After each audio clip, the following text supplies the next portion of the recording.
Hi guys, welcome back to the channel for another video. I'm so pleased that you enjoyed the Q&A yesterday as much as you did. We will definitely be doing another one of those very, very soon. If you're wondering why I'm always wearing summer clothes in my videos when it's the middle of winter in Sydney, it's because, no complaints, my apartment is flooded with light and it's literally like sweltering level of hot in my apartment. But today I wanted to talk about something that I didn't want to just drop into the Q&A because I wanted to talk about it for a while, and it's certainly something I get asked a lot and I've been asked it consistently over the years, and that is about not being thin enough or sick enough to go and seek treatment. It's one that really, really, really concerns me, and the reason why it really concerns me is because the eating disorder that the majority of eating disorder sufferers are dealing with is not the stereotypical anorexic look. And so I think there's a lot of people out there who are putting off treatment or talking themselves out of whether or not they're worthy of treatment because they don't look the way that they think they're supposed to. I think it will potentially not shock you what the, eating disorder is that the majority of people are suffering from, but it may surprise you the percentage of like the overall total of eating disorder sufferers, exactly how many of those are suffering from the most popular, the eating disorder that people are suffering from the most. The other thing we're going to talk about is the one feature that makes everybody worthy of going and getting help, and regardless of your weight, your size, your eating habits, that is the number one thing that qualifies you for treatment and for help and for support. And it's one thing that we all have in common regardless of how it manifests in terms of our illness.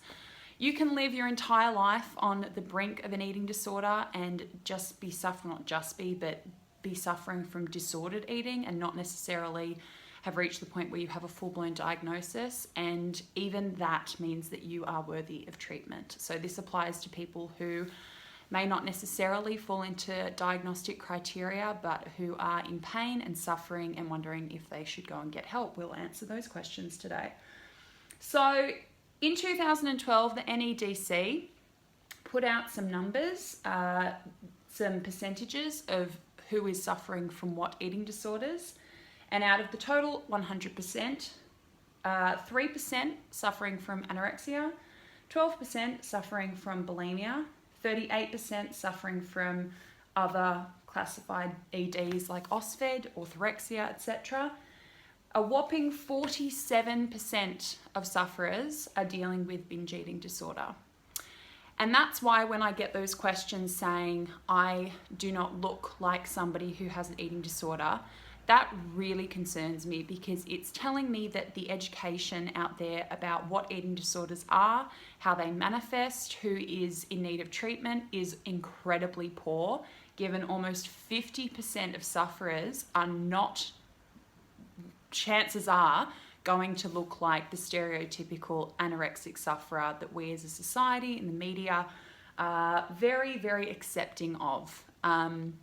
Not accepting of, but it's the one that's discussed most widely and the one which receives the most attention, even though there's not a lot of attention on eating disorders anyway. The fact that people don't realize that almost 50% of overall sufferers are suffering from binge eating disorder.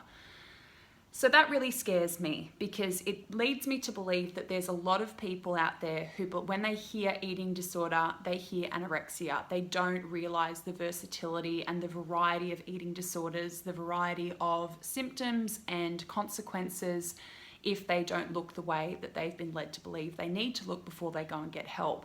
The consequences of binge eating disorder are incredibly deadly.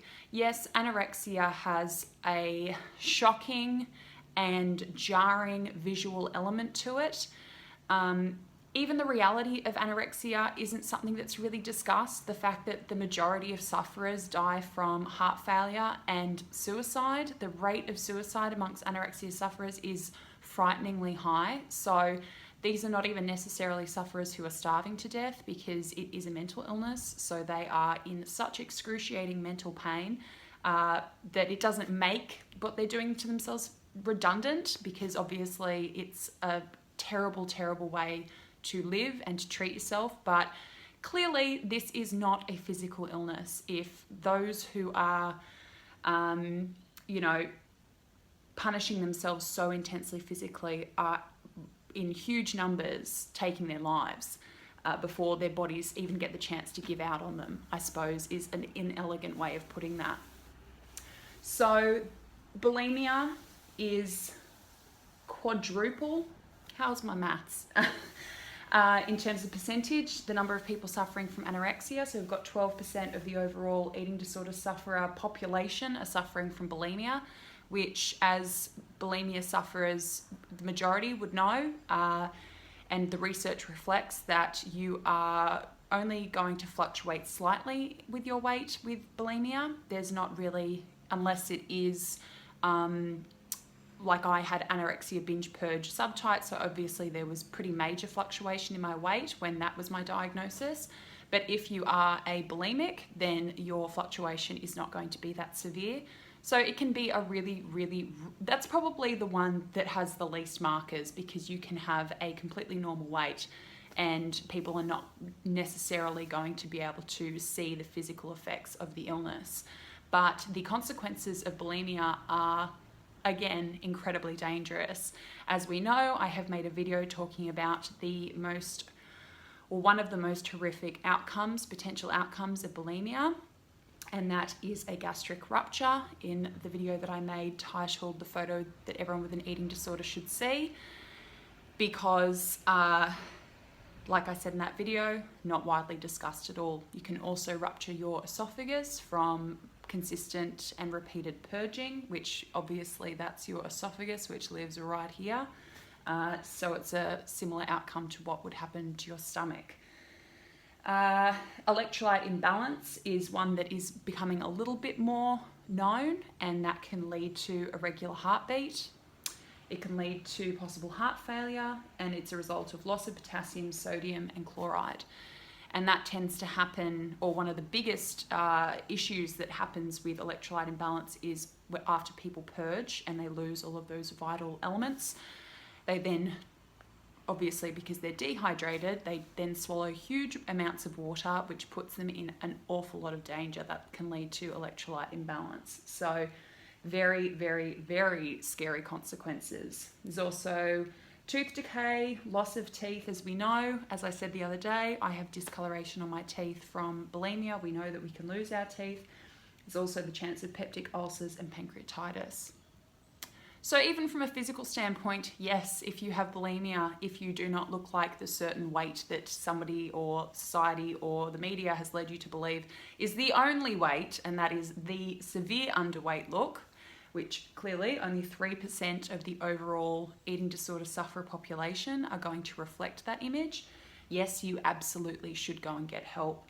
Same thing with binge eating disorder, very scary consequences, long-term consequences, high blood pressure, cholesterol, heart disease, diabetes, gallbladder disease. Obviously has, if you are overweight, obese, huge impact on your joints. Can lead to infertility, much like anorexia can lead to infertility, bulimia can lead to infertility, orthorexia can lead to infertility, OSFED can lead to infertility. A lot of these eating disorders, even without looking the way you think you're meant to look to be able to go and get help, can lead to a lot of very similar consequences. So that's just from the physical standpoint about whether or not you deserve to go and get help, whether or not you're sick enough to go and get help, whether or not you're really putting yourself in enough danger to go and get help.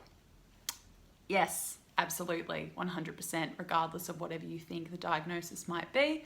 Yes, 100%. Physically, you are putting yourself in a lot of danger. You don't have to look like you are in order to. I have always said I looked healthy. I looked fit. I had incredibly sore, irritated, like acid, I've always said it was like someone was applying little bits of acid to my face because of the rosacea that I had, which was an indication that there was something extremely wrong with my gut health, because the skin is an organ. So if your organs on the inside aren't doing that well, it's most likely going to show up on your skin. Your skin is a true tell of what is happening inside and what's happening to your organs inside your body. I also had, I don't know if they were heart palpitations or whatever, but I used to get quite scary sensations around my heart where it felt like my heart was almost like taking a big breath, and then I'd have fluttering. I was throwing up blood for a period. I have no idea if that was from tears in my esophagus, which that's just the beginning stages of something that could be really, really serious, like a rupture of your esophagus. I was sick in ways that I never could have imagined I would be. And the majority of that came from my bulimic behavior, not my anorexia. So even in my anecdotal experience, yes, my bulimia was probably the thing that was putting my health in the most danger, not the anorexia. I still will probably never know the full extent of what was happening to my body because it was all happening mostly inside. You couldn't really see how sick I was from the outside because my weight didn't ever get to a point where I looked emaciated or I looked like a classic anorexic, even though I was technically, for majority of my eating disorder, underweight and classified as anorexic. So just from a physical health standpoint, can't really tell someone that they don't have an eating disorder or if they're not deserving of help, because otherwise we'd only be speaking to 3% of overall eating disorder sufferers.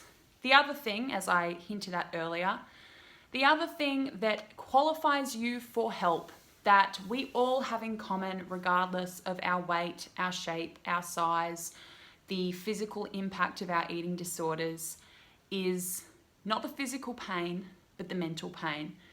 I hear from people all over the world, all different ages, all different backgrounds, all different genders, all different life experiences, all different, levels of eating disorder, different diagnosis, pretty much every day of the week. It's going to be hearing from 50 people, and no two people have the exact same set of behaviors or the exact same diagnosis. But what we all have in common is the mental torture and the pain. And I hear that every day. And that's literally, you couldn't line up all of the symptoms and all of everybody's background and everybody's life story and have them all be a perfect imitation of each other. What you could line up in all those emails and all those messages and all those conversations I have with people is the experience of the mental anguish and pain and self-hatred and self-loathing and lack of worth and lack of self-esteem, lack of self-love and belief that they are lovable. That is almost uniform across the board with every single piece of correspondence I have ever received from eating disorder sufferers. Those who are obese, who are overweight, who are underweight, who have always stayed at the same weight. It doesn't matter. It doesn't make one bit of difference to what's going on up here. So that is the thing that binds us. If we were a community based on a weight, or if I said to everyone, you can only be part of this community if you were severely underweight and emaciated and hooked up to a feeding tube and an IV at the end of your illness, we would be a very, very, very small community. But that is not the thing that binds us. That is not the thing that people come to this channel for. That is not the thing that people go to the forum to talk about. In fact, the discussion on the forum, probably because what the first rule is, you are not to talk about your weight or calorie intake or any kinds of numbers, are not allowed on the forum because it is a safe, non-triggering space. But people aren't there to talk about their intake. People aren't there to talk about, well, can I be part of this forum if I, weighed this at one point? That's not what people are talking about and sharing their stories about. That's not what they're supporting each other for. That's not what we talk about here. You guys don't watch my videos and go, she has had the exact story that I had and the exact experience that I had, and I looked exactly like she did when I was sick, and therefore I can relate to this.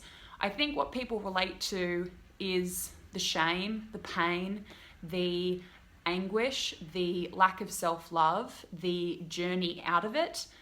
And that's what made me the sickest. What was happening in my brain. That was the work that was the hardest, was what was happening in my brain. That's the thing that I still work on, is how I talk to myself, how I treat myself, how I live my life in not a physical sense, but in the sense of who I truly am. And that pain is shared, my friends. That pain is the thing that makes your eating disorder or your need for treatment and helps and support legitimate. And you will always find that here. You are not unimportant because you don't fit into a ridiculous stereotype that is absolutely deserving of as much love and support. This is not me. This is not me disparaging anorexia sufferers by any means whatsoever. I mean, I was one myself, but it is an absolute shame that that stereotype has led people to believe that when they hear eating disorder, they think that that is anorexia, where the statistics, nerd notes, tell the absolute opposite story. And that's why it upsets me so much when people who are of a higher weight are ridiculed and are the people who are dehumanized and marginalized so intensely in society and treated so cruelly. Because I think, and that's not to say that every single person who is of a higher weight has an eating disorder, but the statistics would indicate there's a lot of people out there who are suffering and sick and who are being ridiculed and marginalized for it. And potentially that's contributing to their unwillingness to go and get help because they feel they're going to be judged. So if you feel that you are not deserving of help and that is why you are putting off going and seeking treatment or going and speaking to someone, I understand that. I was someone who wasn't in that situation and still found some pretty shitty treatment when I first went and got help at 19. So I can only imagine the added level of hesitation in going and getting help. But just like I say to everyone, regardless of your situation, you still have an obligation regardless to go and seek treatment and find the right treatment and find the right person, find someone who you do connect with, who can help you, who can lead you out of this thing. Because as soon as you start recovery, it becomes so obvious so quickly that the physical stuff is going to be a walk in the park. It's the mental stuff that is the biggest friggin', I was going to say hurdle, but that it's a marathon, it's a triathlon. It's the longest triathlon on earth. So that only goes to show that it's really the diagnosis, not that it's irrelevant, but it is not the thing that is the most important aspect of what means, you know, you have an eating disorder. It's here. This is a mental illness. It doesn't matter how it manifests. Our pain is shared. Our anguish, our self-hatred, it's shared. The way that it manifests is a symptom. It is an outcome of what's going on up here. So yes, you deserve help. You deserve support and love. You deserve to live a happy, healthy life free of the voice in your head. Regardless of what it's telling you, it's all coming from the same thing, and that is an eating disorder. You don't need to fit into an image before you deserve to go and get help. So guys, I hope that helped in any way. This will certainly help me to respond to those people who, like I said, I hear from them all the time. So this is clearly something that people are struggling with, and it's preventing them from going and overcoming something that they can overcome. And I only hope that this gives anybody a little bit more of a push or a bit of courage to go and do that, or just to come and talk to us about it. Come and talk to us about it on the forum. Come and talk about it in the comments. You will only find love and support and validation here. Anyway, guys, come and find me on Instagram and Twitter and Snapchat under What Mia Did Next. All those links in the description box below.